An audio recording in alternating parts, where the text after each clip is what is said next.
Dixie!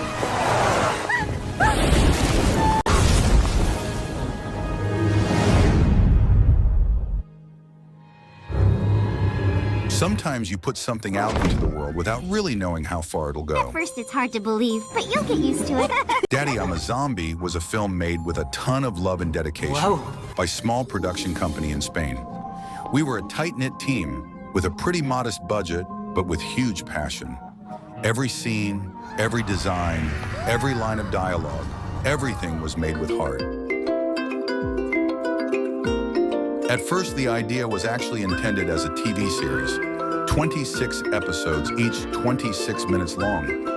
It was very much in the spirit of our earlier shows, Alex and Alexis in Maroon's Journey of the Castaways. Alex and Alexis. Castaways. We've got a word of faith from a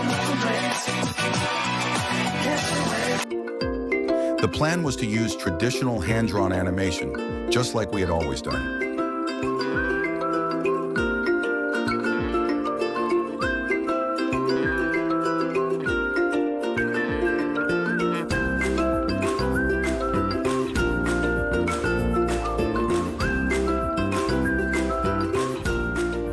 But eventually we decided to shift gears and turn the project into a feature film. Around that time, the animation world was clearly moving toward 3D, and we felt it was the right moment to evolve with it. So we developed both the characters and the environments entirely in 3D. It was a big leap for us, but it opened up a whole new range of creative possibilities and let us tell the story in a fresh, exciting way.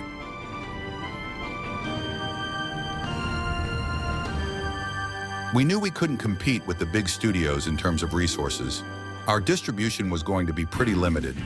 And even though we managed to sell the film in many countries around the world, and it was even available on platforms like Netflix and Amazon, its reach was still small compared to major international productions. But for us, it was a huge achievement.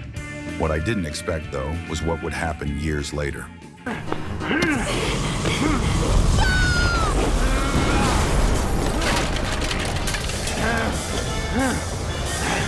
Over time, videos began to appear, analyses, fan art. In a way, YouTube became the place where the film found a second life. It was through those videos that I realized Daddy, I'm a Zombie had quietly become something of a cult film. One of those stories that lingers in the collective memory and resurfaces years later, stronger than ever. YouTube posts filled with comments from people who said they grew up with the movie, talking about its unique aesthetic, its dark yet emotional tone, and its endearing characters. Young viewers who, even years later, still remember it fondly. Some say they never forgot it. Others are just now discovering it and feel like it speaks to them directly. Grizzly can't stand me. Please be more respectful. He's your stepfather, after all. Her second choice. He's always kissing up to her.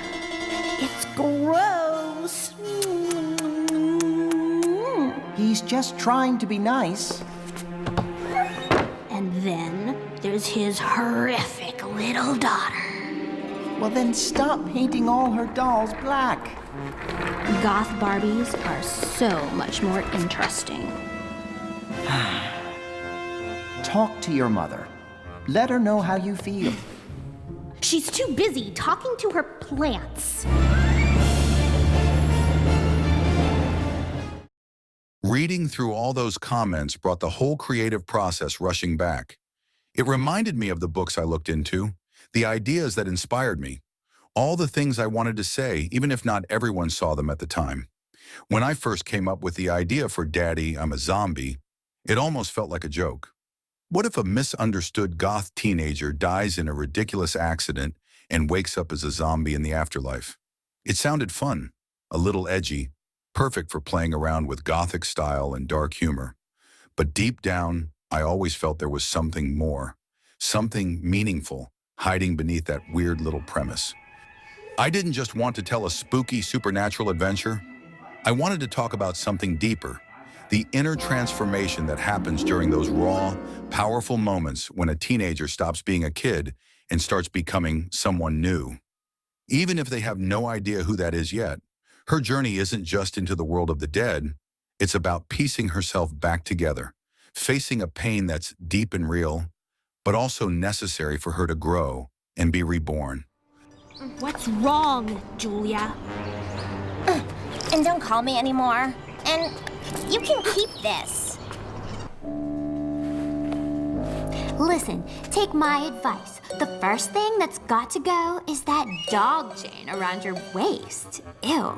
Let me guess. It's from your last boyfriend in kindergarten.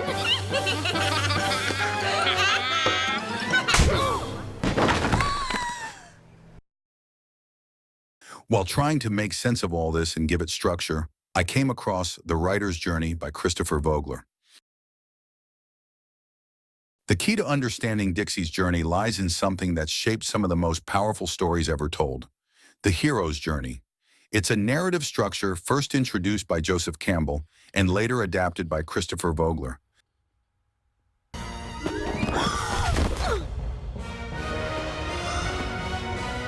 A series of stages where the hero faces symbolic death, transformation, and eventually rebirth. When I was writing the script, I wasn't trying to tell just another zombie story. I wanted to dig into something more meaningful. Dixie isn't just a girl who turns into a zombie.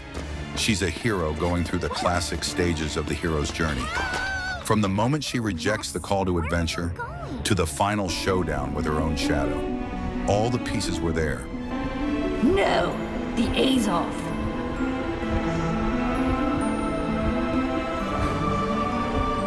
The ordinary world, Like a magnet. Pull over here. I can drop you off in front of the school. the call to adventure. Dixie! I hate this world. Dixie! I hate all of you. I wish I was dead.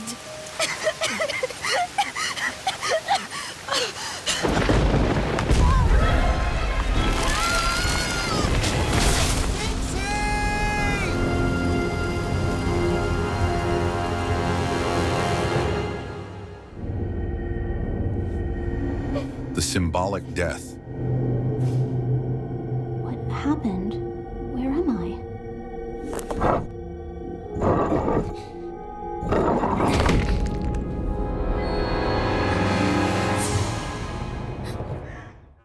Hold on a sec, Beth. The allies and the enemies. You crazy. Isis, he has nobody.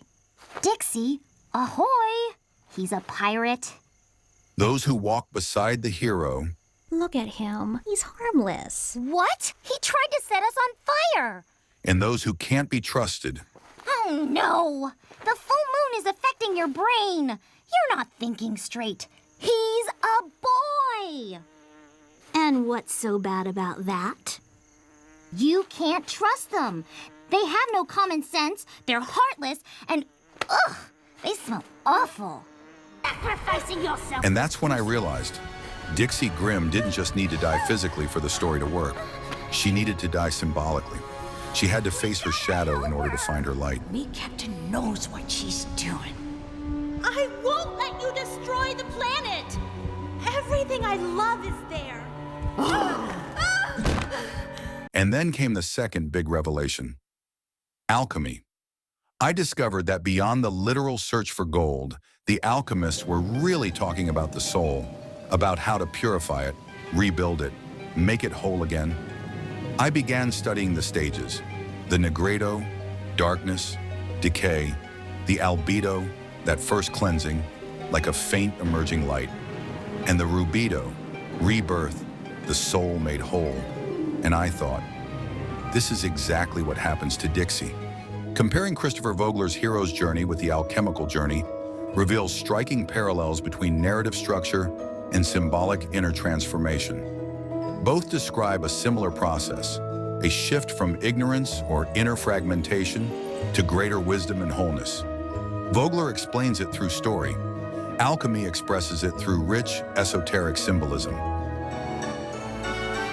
Every scene, every symbol, the cemetery,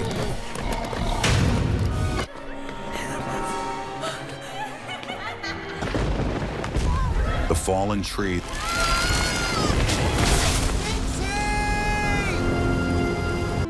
the Azoth. So that they can fix mistakes they made when they were alive. You're a novice. Do you have the Azoth?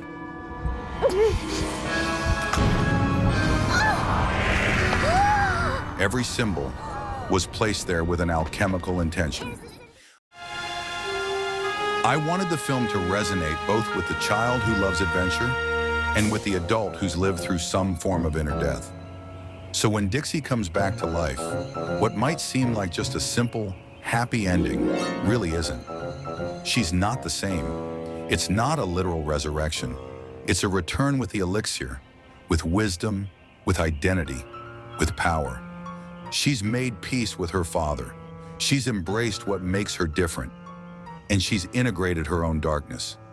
Something positive is waiting to be discovered. It's just a matter of finding it and then adding some color.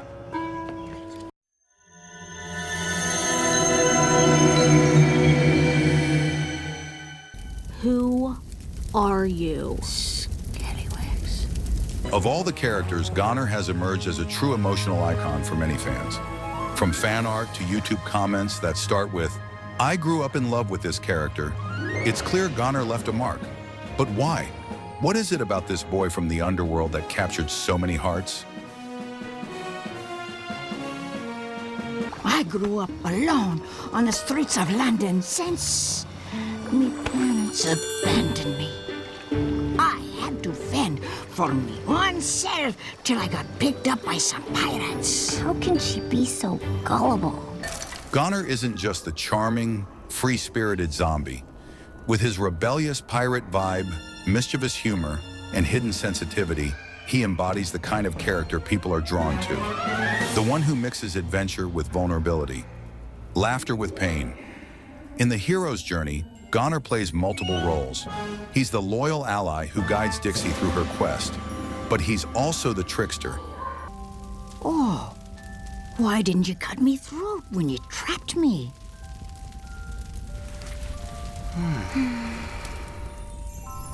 Unpredictable, irreverent, breaking the rules even as he helps rebuild the world. His humor and defiance push Dixie out of her comfort zone. Young audiences fell for GONNER because he represents exactly that. The liberating chaos, the friend who understands without judgment, the force that transforms without demanding. He's both a playful mirror and a deep symbol of emotional freedom in a world full of limits. I know how you feel. I know. I deserve it.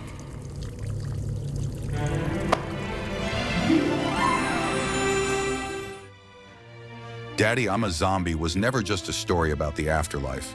It was a journey through the messy, beautiful chaos of growing up. Through Dixie, GONNER, Nebulosa, and Vitriol, we saw our own fears, losses, and hopes reflected back at us.